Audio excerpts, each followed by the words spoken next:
She is mostly known as the Empress of Soul. She was one of Motown's shining stars in the late 60s and early 70s, playing a key role in the success of Gladys Knight and the Pips, the family group from Atlanta.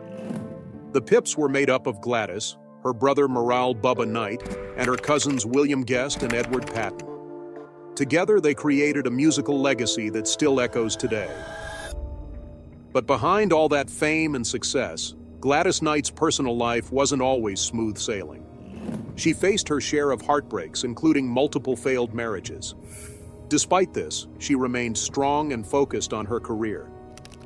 Born on May 28, 1944, Gladys Maria Knight is not just a talented singer, but also a songwriter, actress, and businesswoman who has left a lasting impact on music and entertainment. Her career spans decades, and she's received countless awards and recognitions. Her most iconic achievement was as the lead singer of the Pips, where she built a career that's remembered worldwide. However, her journey in love was far from easy. Gladys married 4 times and became a mother of 3 children. At just 16, she found out she was pregnant and married her classmate James Jimmy Newman, an Atlanta musician, in 1960. Sadly, she suffered a miscarriage during this time, but the couple later had 2 children together. Unfortunately, their marriage was marred by challenges, as Jimmy struggled with drug addiction and eventually left the family when Gladys was just 20. Despite all the difficulties, they stayed married for over 12 years, until 1973, going through some very tough times together. Gladys Knight and James Newman had a son, James Jimmy Gaston Newman III, born on August 13, 1962. During this time, despite all the struggles, Gladys made the brave decision to step back from her music career for a while. She retired from touring to focus on raising their son, while the Pips continued to perform on their own. In 1963, the couple celebrated the birth of their daughter, Kenya Maria Newman.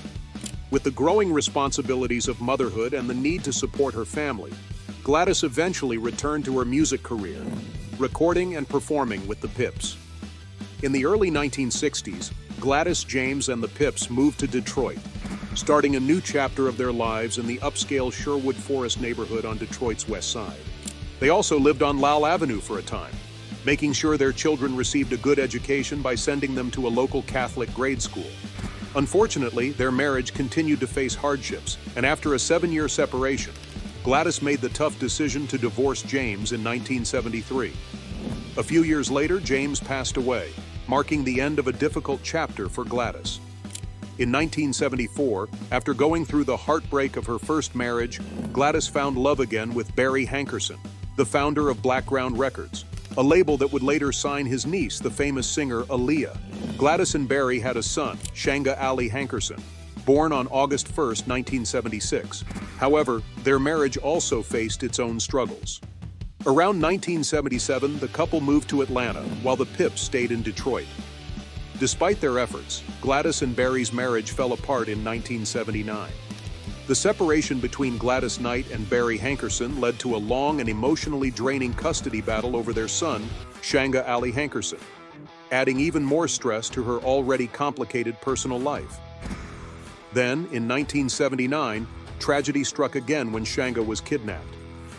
Devastated by his disappearance, Gladys spared no expense or effort in her relentless search for him, spending over $1 million in her quest to bring him back. Despite the emotional turmoil in her life, Gladys found herself married again in 1995, this time to motivational speaker Les Brown. However, like her previous relationships, this one faced challenges, and they eventually separated and divorced in 1997. Gladys also battled a gambling addiction for over a decade. In the late 1980s, she suffered a huge financial setback, losing $660,000 in a single night at a baccarat table. Confronted with the reality of her addiction, she made the brave decision to seek help and joined Gamblers Anonymous. This choice ultimately helped her break free from the grip of gambling. Through it all, Gladys went through a spiritual transformation. She had been a Baptist, but in 1997, she converted to Catholicism.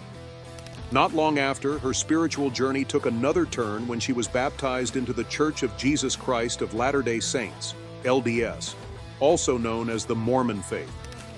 This was influenced by her children's decision to join the LDS Church as well. Gladys's involvement with the LDS Church led to a funny moment with the LDS president, Gordon B. Hinckley, when she jokingly suggested that their music needed more energy. To her surprise, President Hinckley agreed, which eventually led to the creation of the Grammy Award-winning Saints Unified Voices Gospel Choir. In addition to her musical career,